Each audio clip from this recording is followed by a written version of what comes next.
Russia's Foreign Minister Sergei Lavrov said on Thursday that timing for a second round of peace talks with Ukraine hasn't been determined yet. According to Associated Press, speaking at a conference in Moscow, Lavrov ruled out holding the next round of talks in the Vatican, noting that it would be not very elegant for the Vatican to host the talks between two Orthodox nations.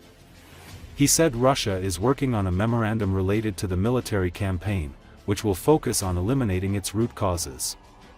Lavrov repeated President Vladimir Putin's claims that Ukrainian President Volodymyr Zelensky lost legitimacy after his term expired last year, but emphasized that Russia is open to contacts with him and his administration to reach agreements on the settlement principles. When it comes to signing, that's where the issue of legitimacy will be of decisive importance, because if it's signed by those whose legitimacy is dubious, their successors could challenge the agreement, Lavrov claimed.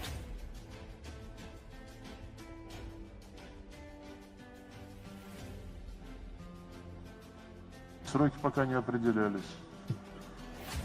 Там фантазируют многие люди, когда, где она состоится. Нет у нас никаких сейчас идей.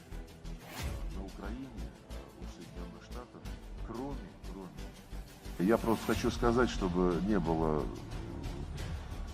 чтобы не тратили умственные способности на проработку вариантов, которые не очень реалистичны, потому что, представьте себе, Ватикан как место проведения переговоров, немножко это неэлегантно, я бы сказал. Когда православные страны будут на католической площадке обсуждать вопросы, касающиеся устранения первопричин. Одна из первопричин – это курс на уничтожение Украинской Православной Церкви.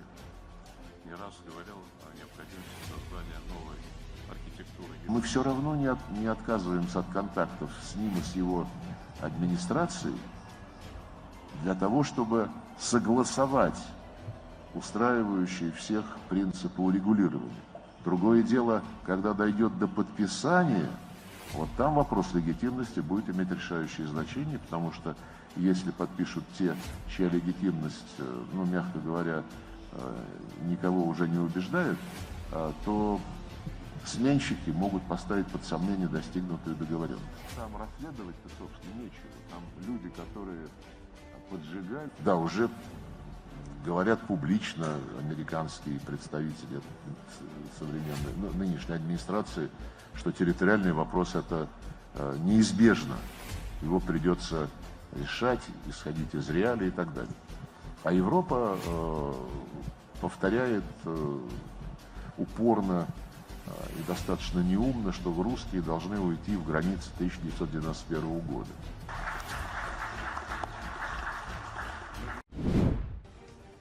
The US Senate is ready to approve a bill on tough sanctions against the aggressor country, Russia, if Vladimir Putin does not show a desire for peace within a few days. This is stated in a statement by the authors of the bill, Senators Richard Blumenthal and Lindsey Graham. It is known that the bill on sanctions against Russia for its invasion of Ukraine received 81 co-sponsors in the US Senate.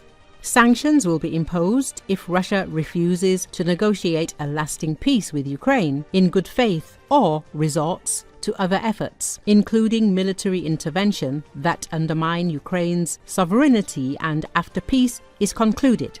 The bill's authors add that Secretary of State Marco Rubio told the Senate Foreign Relations Subcommittee that Russia has agreed to provide its terms for a ceasefire in the next few days. Their contents will say a lot about whether Russia is serious about peace. We suspect it will be more of the same. If it is more like this, Russia can expect decisive action from the US Senate, the statement said. The bill is said to isolate Russia, placing it on a trading island by imposing harsh tariffs on other countries that support these atrocities.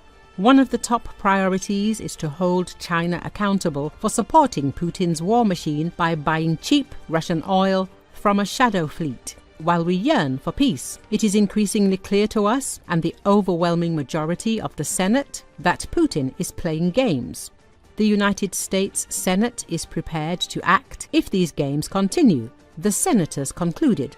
Let us recall that on May the 20th, the European Union introduced new sanctions against the aggressor country Russia. They are aimed against almost 200 ships of the Shadow Fleet. In addition to the European Union, Great Britain also expanded its sanctions against Russia. The new sanctions were introduced in response to the massive drone attack on Ukraine that occurred on the night of May the 18th. This is stated in a statement by the British government. It is noted that the new restrictions will affect 100 facilities in the military, energy and financial sectors of Russia, as well as those waging an information war against Ukraine. French Prime Minister Emmanuel Macron and British Prime Minister Keir Starmer have said new sanctions could be imposed on Russia if Moscow abandons a 30-day ceasefire with Ukraine.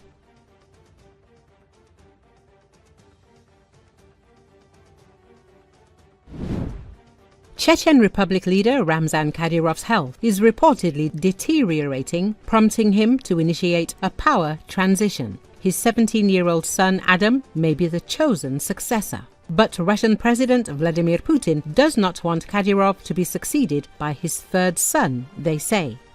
Two Chechen insiders familiar with the inner workings of Kadyrov's government told Al Jazeera that, despite the differential tones, Kadyrov has had a falling out with Putin over his preferred successor, his third son, Adam Kadyrov, who turned 17 last November. The sources requested anonymity as rights groups have previously documented a harsh crackdown on dissent in Chechnya, including the persecution of Kadyrov critics and their loved ones. Putin refused to have Adam as a successor, one of the sources said. In 2023, Ramzan posted a video purporting to show his son in a pre-trial detention center assaulting a Russian man who had burned a copy of the Quran.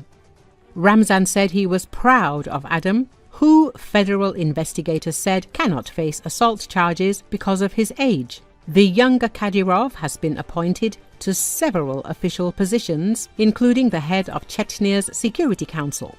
Kadyrov Sr. reportedly has necrotizing pancreatitis, a health condition with a low survival rate and kidney problems that require frequent dialysis. The sources Al Jazeera interviewed claimed he was hospitalized several times in critical condition and spends hours in the Ahmed family clinic in Chechnya's administrative capital, Grozny, every day and often stays overnight. Since early February, Kadyrov has significantly changed his lifestyle. Sources say he now regularly spends time at the private Ahmed clinic and occasionally stays overnight under medical supervision. He travels in his own motorcade, mostly only in Grozny, and uses a medical helicopter for regional travel. His official duties have been largely reduced to social media posts managed by his press service. Public appearances and ceremonial functions have increasingly been delegated to Chechen Prime Minister Magomed Daudov. Kadyrov has 14 children, 6 of whom are adults. Aishat was the first child of Kadyrov to start a business and build a career in the civil service. She was followed by other children of the Chechen leader. At the same time, Aishat remained the only one who realized herself as a businesswoman, bureaucrat, and regional politician.